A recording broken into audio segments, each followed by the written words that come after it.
Hey guys, so I just wanted to share with you my little small victory from last night at work. So I've been really hard on myself ever since everything happened where I ended up in the hospital because I collapsed at work with my liver problem and everything else going on. Um, so obviously I went to do my hands-on sleep tech training in Tennessee back in February of 2024. It is now, as I'm filming this, May of 2024, and it is May 8th to be exact. So,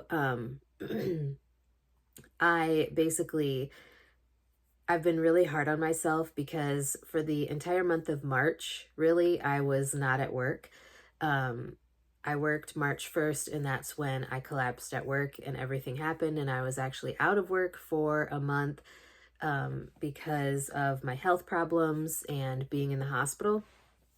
So I kind of lost an entire month of training, and I just recently, like a couple weeks ago, got back onto my night shift routine. And so this is basically, I think it's just the second week that I've been back on nights. Maybe third, but this is like the first time in quite some time that I'm working like Monday, Tuesday, Wednesday. It maybe even the first ever that I'm working Monday, Tuesday, Wednesday, and those are the days that we do studies. So basically, like this whole week, I have been Monday, Tuesday, Wednesday on night shift, and I was actually supposed to work on Friday, but because I covered in the walk-in clinic on Sunday, I'm off on Friday because I will be in straight overtime. Um, so that's not what this video is about, but I want to share with you guys how proud I am of myself because even after like not working for that long and kind of being out of practice with doing a patient setup and all of that stuff, like I did.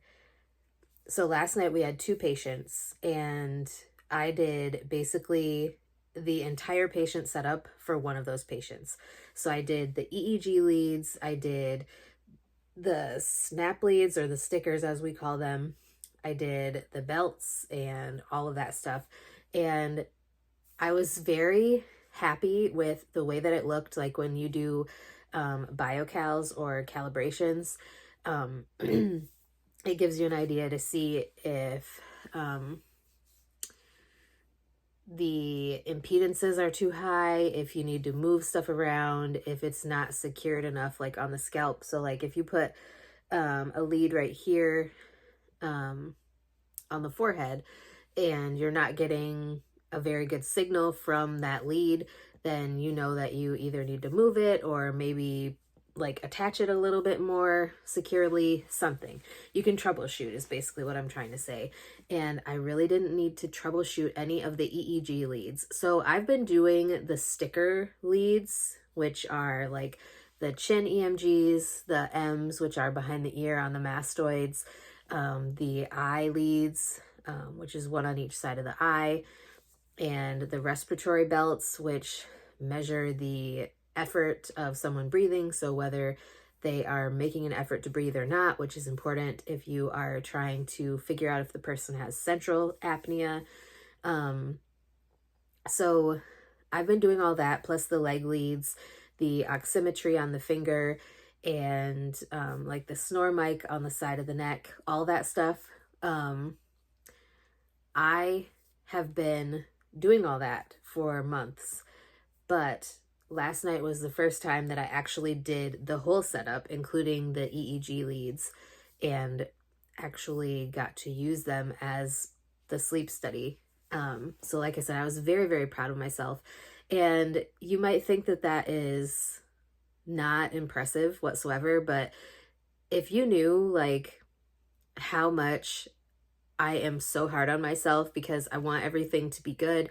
I don't want to have to go in there and adjust leads or apply leads or reapply leads or like move stuff around after getting the patient hooked up. It's a long process to begin with. Like it takes 20 to 30 minutes. And even my coworker had told me like she thinks I did it in less than 30 minutes, which a typical time, like I said, is 20 to 30 minutes. And so I think that that's great.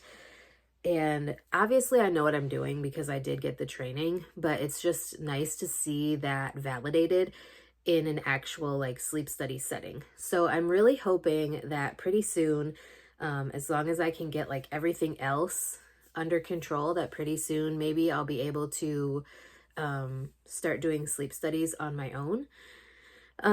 So basically, the setup is a big part of it, but there's so much more that goes into running a sleep study. So like now that I know that I can do the entire setup and have it look like it's supposed to look, without having to readjust a whole bunch of things, that is definitely very good for my self-confidence. Sorry. I'm still trying to wake up. I worked night shift last night.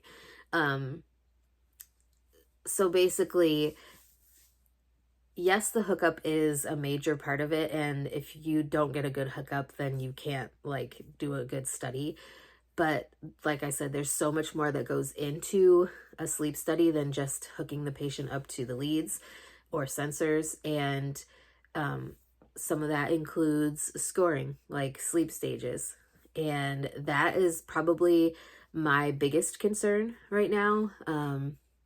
We do have practice with the AASM. We have what is called ISR, and it is interscorer reliability.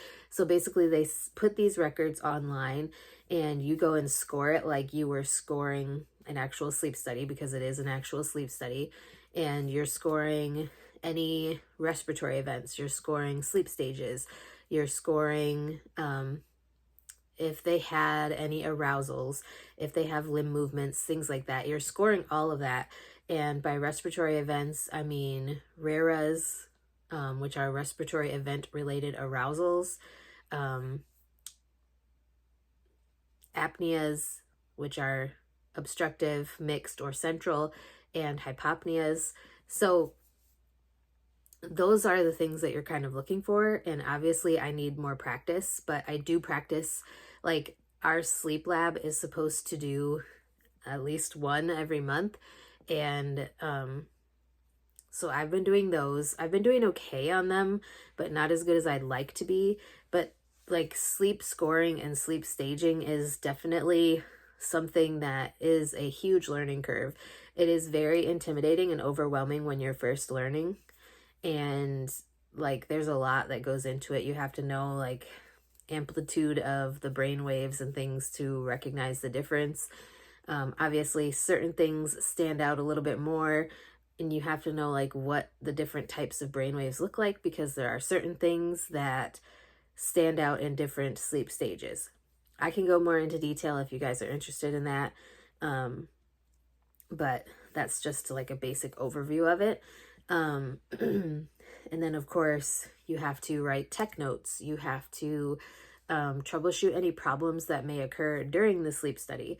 You have to run a report at the end of the sleep study and then upload that for the sleep doctor to take a look at, so that he can like dictate the final results, so that everything is ready when the patient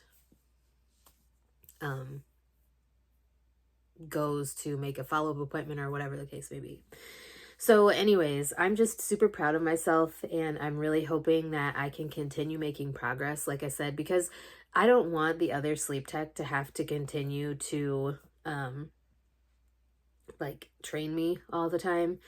I would like to pretty soon be able to be on my own, because it would make things a lot easier staffing wise if we were both able to work on both shifts.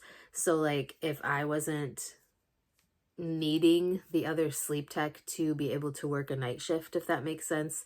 So yeah, I'm just hoping that pretty soon I will have enough skill to make that happen.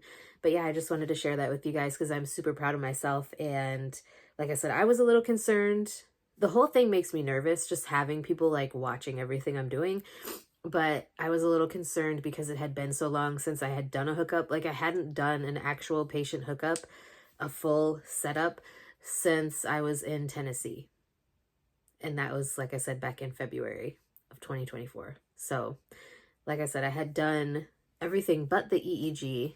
my coworker had been doing the EEG leads, but last night to know that I did it at a level where we were able to do the sleep study with pretty much no issues, I'm happy with that. So anyways, that's it for today's video. I hope you guys are having a wonderful day, and I will talk to you guys again soon.